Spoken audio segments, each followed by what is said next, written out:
I arrived at the celestial nexus believing I would witness history. I had no idea how right I was. The station was the largest structure ever built by known civilizations. Entire cities existed within its rotating rings, and every day thousands of ships arrived from every corner of the galaxy. At its center stood the Grand Council chamber, where representatives from hundreds of species gathered to discuss matters affecting trillions of lives. As a junior human diplomatic observer, my role was simple: watch, listen, and take notes. That morning, however, the atmosphere felt wrong. Delegates spoke in hushed tones. Security patrols had doubled. Even the normally cheerful traders in the transit halls seemed uneasy. When the council session began, Speaker Vorental wasted no time. Reports of instability continued to increase across multiple sectors. Holograms appeared above the chamber. Pirate attacks, missing colonies, political unrest. Then a final image appeared. A woman dressed in imperial white. Empress Aurelia Valens, ruler of the Elysian Galactic Union. The chamber fell silent. The Empress, the speaker announced, has been missing for 73 days. And suddenly, the entire galaxy seemed to stop breathing. The announcement struck the chamber harder than any declaration of war. For several seconds, nobody spoke. Hundreds of delegates sat frozen in their seats while the hologram of Empress Aurelia Valens rotated slowly above the central platform. Even I, someone who had never met her and lived half a galaxy away from the Union's core worlds, felt the weight of the moment. The Elysian Galactic Union was not merely another government. It was the government. Its territory stretched across thousands of star systems. Its fleets protected major trade routes. Entire economies depended on its stability. For nearly 40 years, Aurelia Valens had been the single figure holding that immense structure together. And now she was gone. A Keller delegate rose from his seat. "Has a ransom demand been received?" "No," replied the speaker. Another representative stood. "Evidence of assassination?" "None." A third delegate asked the question everyone was thinking. "Did she leave willingly?" The chamber erupted into murmurs. The speaker raised a hand for silence. "The Imperial Court has not ruled out that possibility." That answer only made matters worse. I glanced toward Ambassador Hayes. She remained calm, but I noticed her fingers tightening around her tablet. If the Empress had been kidnapped, there was an enemy. If she had been assassinated, there was a crime. But if she had vanished by choice, nobody knew what came next. New holograms appeared above the assembly floor. This time they showed symbols representing the Union's most powerful noble houses. House Valerius, House Corvin, House Draxos, House Miroth. Each controlled fleets, armies, and entire sectors of space. Without the Empress, old rivalries were beginning to surface. Reports showed military movements, political alliances, economic pressure campaigns. None of it amounted to open conflict yet, but everyone could see where the situation was heading. A single spark could ignite a civil war. The realization spread across the chamber like a cold wind. If the Union fractured, neighboring powers would intervene. Trade routes would collapse. Border disputes would erupt. Pirates and warlords would thrive. The peace that had lasted decades might disappear almost overnight. For the next 2 hours, delegates debated possible responses. Investigations, sanctions, joint search operations, emergency diplomatic missions. None of it seemed sufficient. Every proposal felt like an attempt to place a bandage over a crack in a planetary dam. Eventually, Speaker Voren called for a recess. Delegates began leaving their seats in clusters, immediately resuming political calculations. I watched them go, feeling the uneasy certainty that this crisis was larger than anyone wanted to admit. As I gathered my notes, I noticed something else. The human delegation sat almost entirely ignored. No representatives approached us. No one asked for our opinion. No one expected humanity to influence events involving the most powerful empire in the galaxy. At the time, that seemed perfectly normal. None of us realized that the fate of the Elysian Union was already moving quietly toward a repair dock on a forgotten commercial station. And toward a mechanic named Jake Miller. The recess lasted less than an hour, but when the council reconvened, the atmosphere had changed. The initial shock had faded. Now the delegates were doing what politicians always did when confronted with a crisis. They were choosing sides. I sat behind Ambassador Hayes and watched representatives move between seating sections, exchanging private messages and forming temporary alliances. The disappearance of the Empress had become more than a mystery. It had become an opportunity. Several neighboring powers were already discussing how to protect their borders if the Union collapsed. Others were considering economic advantages. A few were quietly preparing for war. The realization disturbed me. An entire civilization stood on the edge of chaos, and many of the people in this room were already calculating how to benefit from it. Speaker Voren called the assembly back to order. The floor is open for recommendations. Immediately, delegates began proposing solutions. Military patrols, joint investigations, economic pressure on the noble houses, emergency peacekeeping fleets. Every proposal generated hours of debate and achieved almost nothing. No one possessed enough information to solve the actual problem. Nobody knew where the Empress was. Toward the end of the session, something unexpected happened. Ambassador Rebecca Hayes activated her console. The human request to speak signal appeared above our delegation. I blinked in surprise. Humans rarely addressed the full council during major crises. We simply lacked the influence. Apparently, so did everyone else. Several delegates looked genuinely confused. Others appeared mildly amused. The speaker nodded. The representative of humanity has the floor. Ambassador Hayes stood calmly. Her dark diplomatic uniform looked almost plain compared to the elaborate ceremonial attire worn by older civilizations. For a moment, she simply surveyed the chamber. Then she spoke. Sometimes the fate of empires is not decided in throne rooms or on battlefields. The chamber grew quiet. Sometimes, she continued, it is changed by a single act of human kindness. I felt several delegates around us exchange puzzled looks. The statement seemed completely disconnected from the discussion. What did kindness have to do with a missing empress? Or a possible galactic war? The silence lasted only a few seconds. Then laughter erupted across the chamber. Not hostile laughter, dismissive laughter, the kind reserved for naive ideas. A vain merchant prince shook his head. Empires are not saved through kindness. A military delegate from the Sarn Dominion added, naivety is a common trait among young civilizations. More laughter followed. Even some observers smiled. I felt my face grow warm. Ambassador Hayes, however, showed no reaction. She simply inclined her head politely and returned to her seat. The council moved on almost immediately. Within minutes, everyone was discussing fleets, intelligence reports, and political strategies again. The human statement was forgotten, at least by everyone in the chamber. Much later, historians would revisit the official recordings. Many would note the laughter. Most would note the irony. Because at that very moment, while the greatest leaders in the galaxy argued about power, an exhausted woman was sitting alone on a commercial station called Harbor Point 9. And she was about to meet a mechanic carrying a lunchbox. Harbor Point 9 was the kind of place most maps ignored. Officially, it was classified as a medium-capacity commercial transfer station positioned along a secondary trade corridor near the outer sectors. In practice, it was a collection of aging docking bays, cargo warehouses, maintenance tunnels, and exhausted workers trying to keep everything functioning despite decades of deferred repairs. I did not know any of that at the time. Years later, after the story became famous, I visited Harbor Point 9 myself. The station was smaller than I expected. History often works that way. The places where everything changes rarely look important beforehand. Back then, however, Harbor Point 9 was simply home to Jake Miller. Jake was 34 years old. Human, mechanic, unremarkable by every measurable standard.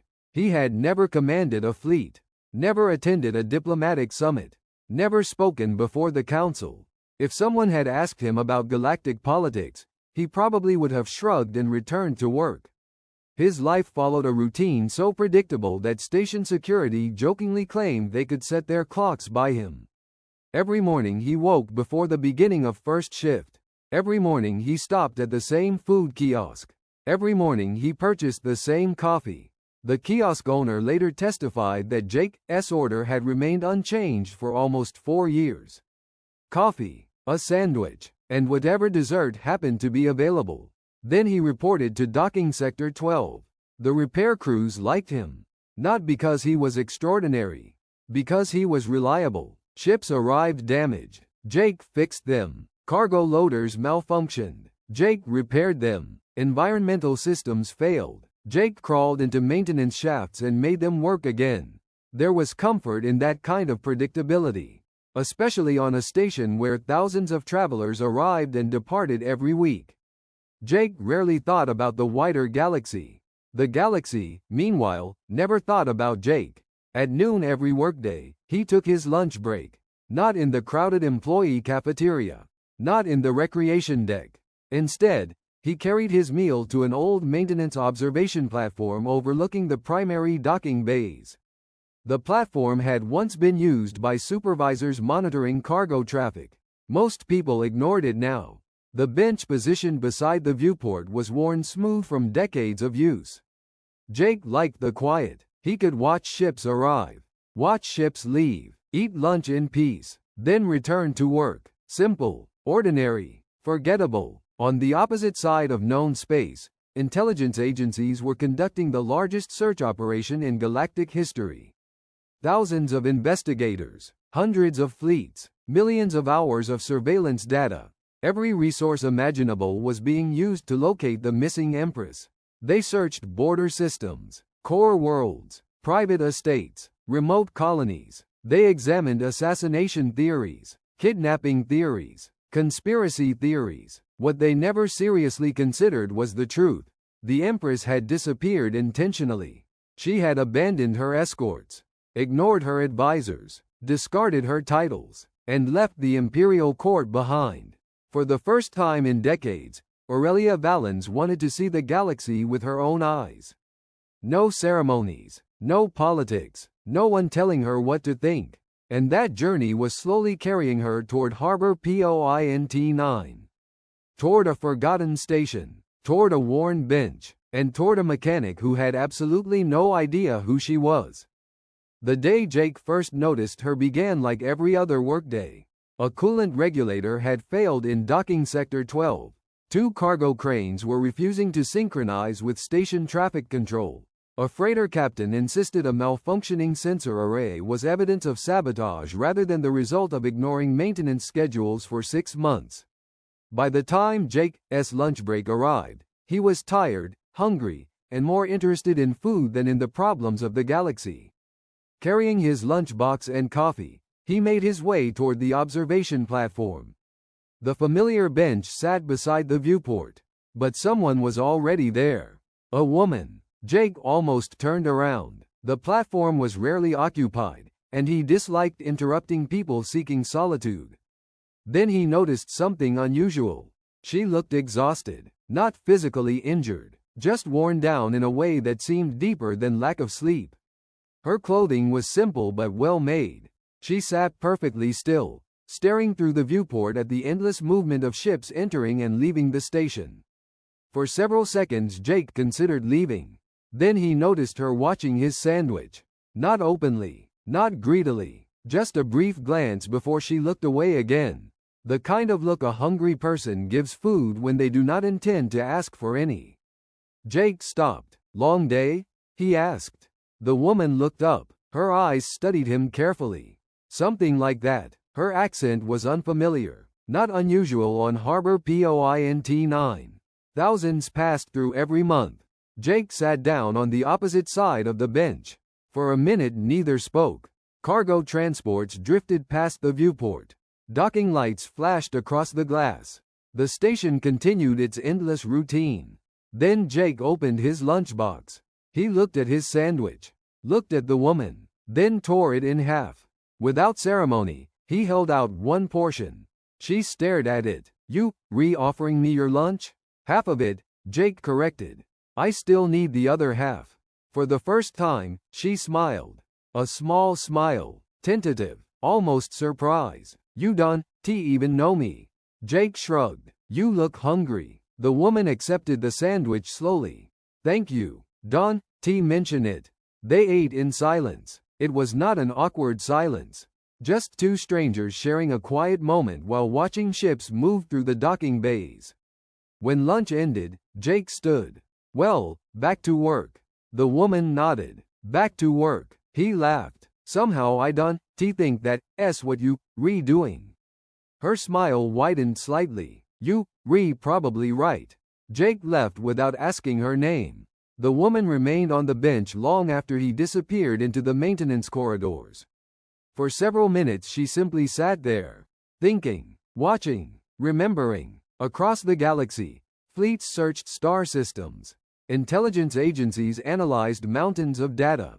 Politicians argued. Noble houses maneuvered for power. And none of them realized that the missing Empress of the Elysian Galactic Union had just shared half a sandwich with a mechanic.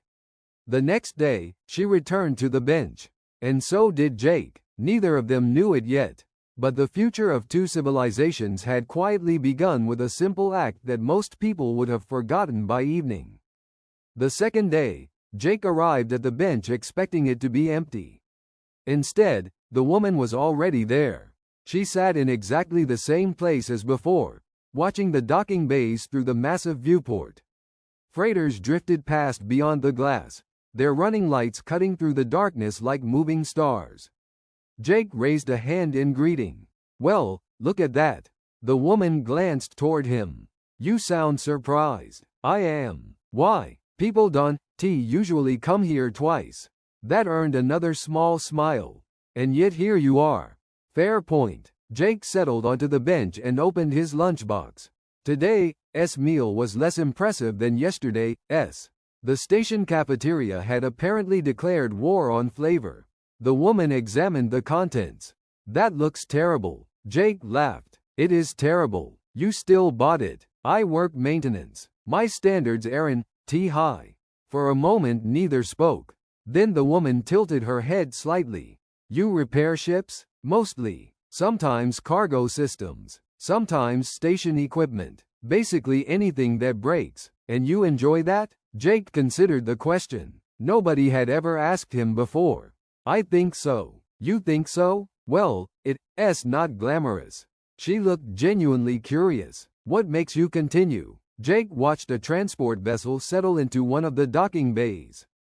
After a moment he shrugged. Things break. Then I fix them. The woman studied him. As simple as that? Most things are. Something about that answer seemed to interest her. She looked away, returning her attention to the ships outside. My world isn't very simple. Jake smiled. Most worlds aren't. The woman laughed quietly. The sound surprised him. Yesterday she had seemed exhausted. Today she seemed lighter. Not happy, but less burdened. What is your world like? She asked. Jake leaned back against the bench. Earth? She nodded. For the next 20 minutes he talked.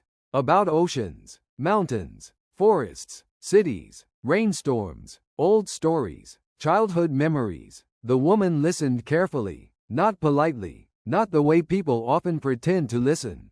She seemed genuinely fascinated. When Jake described helping neighbors after a storm damaged several homes in his hometown, she interrupted. You weren't related to them? No. You weren't paid? No. Then why help? Jake blinked. The question sounded sincere. As opposed to what? Doing nothing. Jake frowned. They needed help. The woman stared at him, as though the answer itself was somehow remarkable. Across the galaxy, intelligence analysts were building psychological profiles of the missing Empress. They examined speeches, official decisions, private records, medical reports. They searched desperately for clues that might explain her disappearance. None of them could have imagined that, at that exact moment, she was sitting on a maintenance bench asking a mechanic why humans helped strangers. And finding the answers far more interesting than anything her advisors had ever told her. When Jake finally stood to return to work, the woman spoke again. You never asked my name. Jake paused. Huh, you noticed? I figured if you wanted me to know, you'd tell me. The woman looked at him for several seconds. Then she extended her hand. My name is Lena. Jake shook it. Jake. And for the first time since leaving the Imperial Palace, Aurelia Valens introduced herself with a false name. For the first time in years, she was glad she had. Over the following weeks, the bench became part of their routine. Every day, sometime during Jake's lunch break, Lena would appear. Sometimes she arrived first, sometimes he did. Neither ever discussed meeting again. Neither made plans. Yet somehow they always found themselves sitting together beneath the viewport, watching ships come and go through harbor point 9. For Jake, the arrangement felt natural. For Lena, it felt impossible. For most of her adult life, every conversation had carried weight. Every word spoken to her had been measured, calculated, filtered through layers of protocol, ambition, fear, or obligation. People rarely spoke to Aurelia Valens. They spoke to the Empress. Jake spoke to neither. He spoke to Lena. That difference mattered more than she expected. One afternoon she arrived carrying 2 drinks purchased from a nearby vendor. Jake looked at them suspiciously. What are those? A local specialty. That's not an answer. It's a beverage. That's somehow less reassuring. Lena laughed and handed him one. Jake examined the strange purple liquid. Are you trying to poison me? No. You hesitated. I did not. You absolutely did. The conversation continued for nearly 10 minutes before Jake finally took a cautious sip. His expression immediately changed. That's terrible. Lena smiled, then stopped drinking it. Jake took another sip. Still terrible. Another sip. Yep, definitely terrible. You keep drinking it. I paid for half of it. She laughed so hard nearby travelers turned to look. For several seconds she completely forgot who she was. Forgot the palace. Forgot the council. Forgot the growing political crisis unfolding across Union space. Then reality returned. It always did. Every evening she received secure reports from the handful of loyal agents who knew she was alive. The situation was deteriorating. Several noble houses were openly challenging imperial authority. Military commanders were demanding answers. Economic instability was spreading. The longer she remained absent, the worse everything became. Her advisors begged her to return. Yet each time she considered ending the journey, she hesitated. Because she had not yet found what she was searching for. One day, while watching a cargo ship depart, Jake noticed her unusually quiet mood. You okay? Lena stared through the viewport. What if everything depended on you? Jake shrugged. Lots of things depend on lots of people. Not like this. What do you mean? She searched for an answer she could safely give. What if millions expected you to make every decision? Jake considered the question carefully. Finally, he said, sounds exhausting. Lena blinked. That's your answer? Pretty much. She laughed softly. No grand wisdom? No. No profound advice? I am a mechanic. For a moment neither spoke. Then Jake added quietly, nobody can carry everything forever. The words struck her harder than he realized. Because for decades, she had done exactly that. And suddenly she found herself wondering whether the mechanic sitting beside her understood leadership better than most rulers. Neither of them noticed the surveillance drone observing from the far end of the corridor. Or the encrypted signal it transmitted seconds later. A signal that would soon bring the entire galaxy crashing down upon harbor point 9. The surveillance drone had been watching them for 12 days before anyone noticed it. Not Jake, not Lena. Neither spent much time looking for hidden observers. Jake was too busy working. Lena was too busy pretending she was someone else. The drone belonged to the Imperial Internal Security Directorate, one of the few organizations still operating independently despite the growing chaos inside the Elysian Union. Its mission had originally been simple: find the Empress. Instead, its operators found something unexpected. The most powerful woman in the galaxy sitting on a maintenance bench every afternoon beside a human mechanic. The footage confused everyone who reviewed it. The Empress was not negotiating, not gathering intelligence, not meeting secret agents. She was eating lunch, talking, laughing, listening. The analysts checked the recordings repeatedly, convinced they had missed something important. There had to be a hidden purpose. There always was, yet every report reached the same conclusion. The conversations were genuine, and that made them even more concerning. Far away, on the Union capital world of Elysia Prime, the discovery triggered immediate panic. The Imperial Regent demanded answers. Several noble houses demanded access to the footage.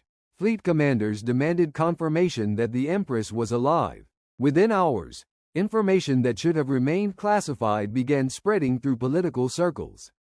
Rumors became certainty. The Empress had been found, and she was on Harbor Point 9. The response was immediate. Warships began changing course. Security forces mobilized. Advisors prepared emergency contingency plans. Entire fleets received activation orders. Meanwhile, life aboard Harbor Point 9 continued normally. Jake spent most of the morning repairing a damaged cargo loader. The machine had somehow managed to drive itself into a storage container. Twice, Jake still wasn't entirely sure how. By lunchtime he was tired, dirty, and looking forward to a quiet meal. When he arrived at the bench, Lena was already waiting. "You look terrible," she said. Jake sat down. "Thank you. It wasn't a compliment. I choose to believe it was." She rolled her eyes, a gesture she had unconsciously copied from him. For the next half hour they talked about insignificant things. Weather on Earth, strange foods from distant worlds. The worst repair jobs Jake had ever seen. Neither knew they were enjoying one of their final ordinary conversations. Then Jake noticed something unusual beyond the viewport. Ships. Lots of ships. Far more than Harbor Point 9 normally received. Several enormous vessels had appeared near the station's outer approach corridors. Their hulls gleamed beneath the docking lights. Military vessels. Jake frowned. "That's strange." Lena followed his gaze. The moment she saw them, her expression changed. Years of training prevented any obvious reaction. But Jake noticed the sudden tension in her posture. "You know those ships?" For several seconds she remained silent. Outside, more vessels continued arriving. Dozens, then hundreds. Station alarms began sounding across Harbor Point 9. Emergency broadcasts filled the corridors. Security personnel started running, and for the first time since arriving on the station, Aurelia Valens realized her journey was over. The galaxy had finally found her. The first alarm sounded at exactly 12:43 station time. A deep metallic tone rolled through Harbor Point 9, echoing across docking bays, maintenance corridors, cargo depots, and habitation decks. Jake immediately looked toward the ceiling. "That's not good." "No," Lena replied quietly. "It isn't." Emergency lights activated throughout the station. White corridors shifted to flashing amber. Automated announcements began repeating instructions for civilians to remain calm and await further information.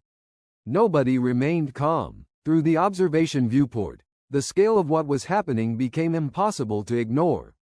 More ships were arriving. Not dozens, hundreds. Massive warships emerged from hyperspace beyond the station's perimeter. Their formations were precise, disciplined, and unmistakably military. Jake had never seen anything like it. Freighters halted their approach vectors. Docking traffic froze. Station control channels became flooded with requests for information. "What in the world is going on?" Jake asked. Lena did not answer immediately. Her eyes remained fixed on the growing armada. She recognized many of the vessels. Imperial battle cruisers, Royal escort carriers, Security Directorate command ships. Some belonged to factions that were supposed to be operating hundreds of light years apart. The fact that they had all arrived together told her everything she needed to know. The search was over. A secure communicator hidden beneath her sleeve vibrated. The message displayed only 3 words. "We found you." Lena closed the transmission. Across the station, Security teams were already receiving instructions. Contain access routes. Lock transit corridors. Prepare for arrival of high-ranking personnel. Nobody outside a handful of commanders understood the true reason. The official explanation cited a security operation. The truth was much larger. Jake noticed her expression. You know what's happening. She looked at him. For a moment she considered lying. It would have been easier.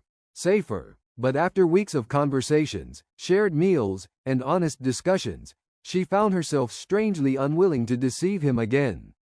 Before she could speak, another announcement interrupted. Attention all personnel. Docking sectors 1 through 6 are now restricted. Repeat. Docking sectors 1 through 6 are now restricted. Outside, sleek black shuttles detached from several warships. They began descending toward the station. Jake watched them. Whoever they were here for must be important. Lena laughed softly. The sound held no humor. You could say that. A heavy silence settled between them. For the first time since they had met, neither seemed certain what to say next. Jake felt an uncomfortable realization forming. Small details suddenly returned to him.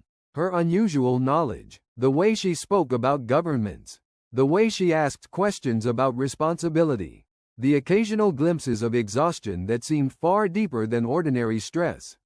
The expensive clothing disguised as simplicity, the confidence, the composure, the way people unconsciously moved aside for her in crowded corridors, pieces that had never seemed connected before. Now they began fitting together. Slowly, uncomfortably, Jake looked at her, then back at the warships, then at her again. Lena. She met his gaze. Yes? His voice was quieter now. Who are you? Before she could answer, the viewport filled with descending shuttles. And somewhere inside Harbor Point 9, thousands of royal guards were preparing to kneel. For several seconds, Lena did not answer. The alarms continued to echo through Harbor Point 9. Beyond the viewport, shuttle after shuttle descended toward the station, their formations so precise they looked like parts of a machine rather than individual craft. Jake watched her carefully. He had spent weeks talking to this woman, weeks sharing lunches, weeks listening to stories and answering questions. Yet suddenly he realized how little he actually knew about her. Lena? He asked again. She lowered her eyes briefly. Then she sighed. It was not the sigh of someone caught in a lie. It was the sigh of someone who had known this moment would eventually arrive. My name is not Lena. Jake felt his stomach tighten. Okay. The answer sounded absurdly calm, even to him. She almost smiled. You, taking this better than most people would. I don't know what's happening yet. Fair point. Outside, the first shuttle touched down. Through the viewport, Jake could see armored figures emerging from the craft. Dozens of them, then hundreds, everyone wearing identical white and gold armor, everyone moving with military precision. The station's civilian traffic had nearly stopped. People were gathering at intersections and observation decks, staring at the unprecedented deployment. Lena stood slowly. The familiar tiredness remained in her eyes, but something else had returned as well. Authority. It was subtle, yet impossible to miss once seen. For the first time since they had met, she no longer looked like a traveler hiding from the world. She looked like someone the world obeyed. My name, she said quietly, is Aurelia Valens. Jake stared. The name registered immediately. Everyone in the galaxy knew that name. Even mechanics working on forgotten stations. Even people who avoided politics. His brain rejected the information before it could fully process it. No. Aurelia nodded slightly. That's usually the first response. The Empress? Yes. The Empress of the Elysian Union? Yes. The missing Empress? Aurelia hesitated. Technically, yes. Jake opened his mouth, closed it, opened it again. Nothing came out. Across the station, emergency channels erupted with new announcements. Attention all personnel. Remain clear of docking sector 4. Security operations are in progress. The words barely reached him. He was still trying to reconcile reality with memory. The woman who had criticized station cafeteria food. The woman who laughed at terrible jokes. The woman who spent afternoons discussing Earth. The woman who had shared drinks on a maintenance bench. The most powerful ruler in known space. It made absolutely no sense. Aurelia could see the confusion on his face. Oddly, it hurt more than she expected. Not because he was angry. Because she valued his opinion. A realization that surprised her. I wanted to tell you, she said. Jake blinked. When? Several times. And? I was afraid. That answer shocked him more than the revelation itself. The Empress was afraid? Aurelia looked toward the arriving warships. Not of you. For a moment neither spoke. Then the station shook slightly as another shuttle landed. Heavy footsteps echoed through nearby corridors. Royal guards. Coming closer. Aurelia looked at the approaching corridor entrance. Then back at Jake. The peaceful anonymity she had enjoyed was ending. The galaxy had found its missing Empress. And within the next few minutes, Harbor Point 9 was about to learn exactly who had been sitting on that old maintenance bench all along. You can insert the following section after.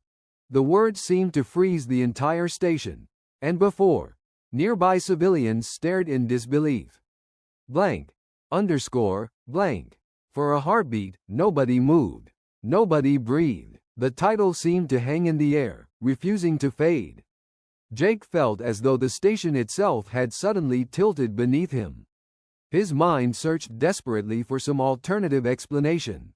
A misunderstanding. A joke. A bizarre coincidence. It found none. Fragments of the previous weeks flashed through his memory. Lena laughing at the terrible purple drink.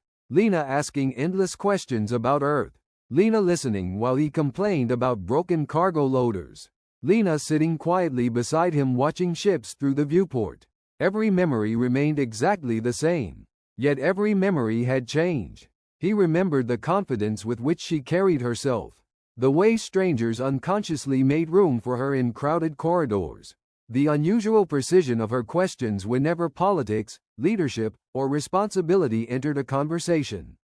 At the time he had dismissed those details.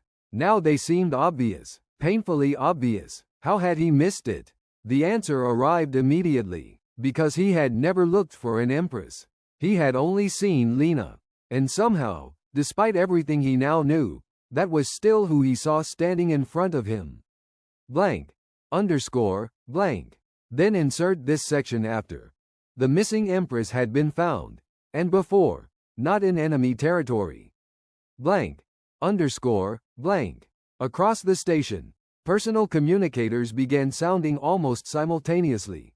Messages arrived from news agencies, government channels, public information networks. Employees pulled out data pads and stared in shock as headlines appeared. Several passengers immediately started recording. Others called friends and family. Within minutes, the story was spreading beyond Harbor Point 9. Then beyond the sector. Then beyond the Union itself. Entire worlds would soon learn that the greatest political mystery in modern history had ended on a forgotten observation deck beside an old maintenance bench. No intelligence agency could have predicted it. No political strategist would have believed it. Yet it was true. For several moments after the laughter faded, nobody seemed to know what to do. The commander stood waiting. The guards remained motionless. The crowd watched in complete silence. Only the distant hum of station machinery filled the air. Aurelia knew she should leave immediately. Every minute spent on Harbor Point 9 increased the risk of political instability across the Union. Advisors were waiting. Fleet commanders were waiting. Entire worlds were waiting. Yet her feet refused to move. 73 days. For 73 days she had escaped the endless responsibilities of the throne. She had walked through markets without ceremony, visited ordinary stations, spoken with strangers who had no idea who she was. And somehow, among all those experiences, the one she kept returning to was a worn maintenance bench beside a viewport. Jake noticed her hesitation. "You done? Want to go?" The statement surprised several nearby guards. Aurelia smiled faintly. "No." The commander looked uncomfortable. "Your Majesty." She raised a hand. He immediately fell silent. For a moment she continued staring through the viewport. Cargo ships drifted between docking bays. Maintenance drones moved along exterior hull sections. Workers hurried through their daily routines.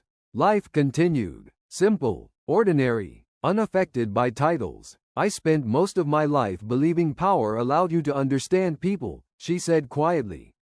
Nobody interrupted. I thought reports, advisors, statistics, and intelligence briefings could tell me what my citizens needed. Her gaze remained fixed on the ships outside. I was wrong. The words shocked the commander. Jake simply listened. Aurelia looked toward him. Do you know how many people asked me what I wanted during the last 10 years? Jake shook his head. No, neither do I. The answer carried a sadness that surprised everyone present. For the first time, the crowd was not looking at an empress. They were looking at a tired woman. A woman who carried an empire on her shoulders. A woman who had spent decades being treated as a symbol instead of a person. Jake glanced at the bench. Then back at her. So that's why you left. Aurelia nodded. Partly. The commander shifted uncomfortably. Your Majesty, the Council of Regents is requesting immediate communication. Of course they are. Several noble houses are demanding confirmation of your condition. Aurelia sighed. Also expected. The commander hesitated. There is one more matter. Her expression sharpened instantly. What matter? The story. Aurelia frowned. What story? The commander activated a holographic display. News broadcasts appeared in mid-air.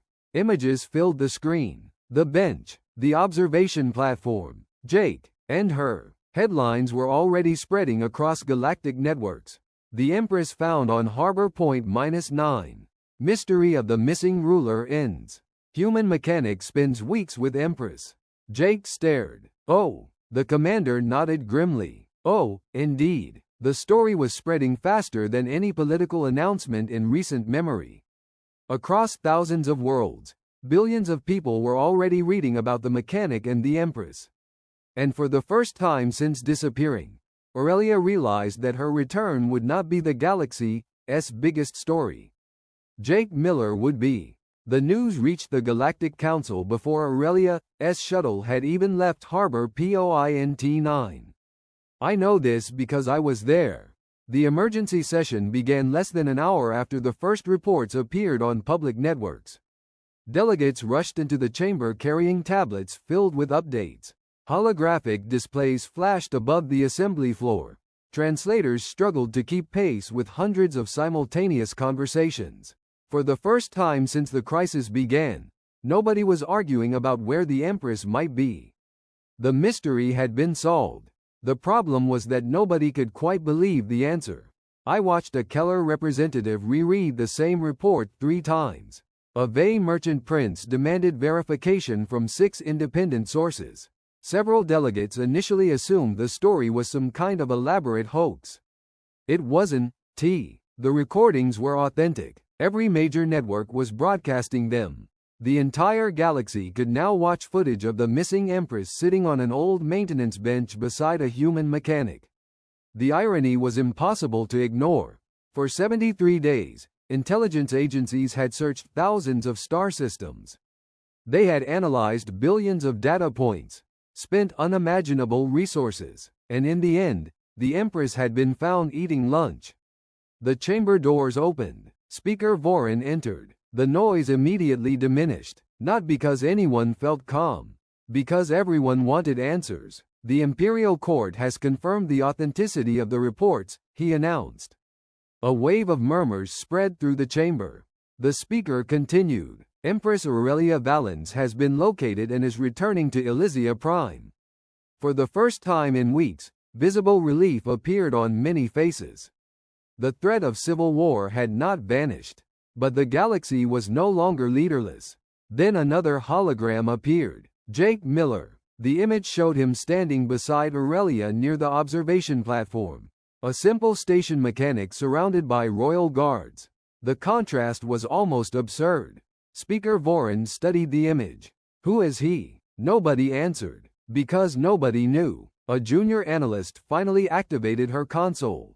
Human citizen. Jake Miller. Age 34. Maintenance technician assigned to Harbor Point 9. The silence that followed felt strangely familiar. Several delegates looked toward the human section. Toward Ambassador Hayes, the same ambassador many of them had laughed at only days earlier. Hayes remained perfectly calm. One delegate finally spoke. The human helped her? Apparently. Why? Hayes blinked. The answer seemed obvious to her. Because she was hungry. The chamber fell silent again. No politics. No strategy. No secret agenda. Just a mechanic sharing his lunch with someone who looked like she needed it. Across the galaxy, billions were hearing the same story. And for reasons nobody could fully explain, the story was spreading faster than any military victory, political announcement, or diplomatic treaty in recent memory. Because somewhere deep down, people wanted to believe it. Wanted to believe that kindness could still matter. Wanted to believe that a single ordinary decision could change history. And the strangest part was that it already had. A month after Empress Aurelia Valens returned to Elysia Prime, the galaxy finally began to calm. The noble houses withdrew their fleets. Trade routes reopened. The threat of civil war slowly faded. But one story refused to disappear. Not the political crisis. Not the disappearance. A mechanic named Jake Miller. For weeks, reporters followed him across Harbor Point 9. They wanted interviews, photographs, and answers. Jake hated every second of it. Eventually, the attention faded. Journalists left. New stories replaced old ones. Life returned to normal, or as normal as it could. One afternoon, after finishing a repair shift, Jake sat alone on the familiar bench overlooking the docking bays. Ships arrived. Ships departed. The station hummed around him. For the first time in months, everything felt peaceful. Then he noticed a small package beside him. Inside was a handwritten note. Just one sentence. "Thank you for treating me like a person. Lena." Jake smiled and carefully folded the note into his pocket. Some memories were worth keeping. A year later, Earth and the Elysian Union signed a formal alliance. When the Union offered special privileges and rewards, humanity politely declined. Ambassador Hayes simply said, "We did not help for rewards. We helped because it was the right thing to do." The statement spread across the stars. Years passed. Trade flourished. Scientific partnerships grew. Worlds that had once been strangers became friends. And on Harbor Point 9, a small bronze plaque was placed beside the old bench. It read, "On this bench, an ordinary human shared his lunch with a stranger. The stranger was the Empress of the Elysian Galactic Union. A better future began here." Centuries later, a Keller historian ended his record with these words, "We studied human fleets. We studied human technology, but we overlooked the simplest thing. A human offered kindness without expecting anything in return. One mechanic shared his meal with a stranger. The stranger happened to be an empress. And that small act changed the future of the galaxy."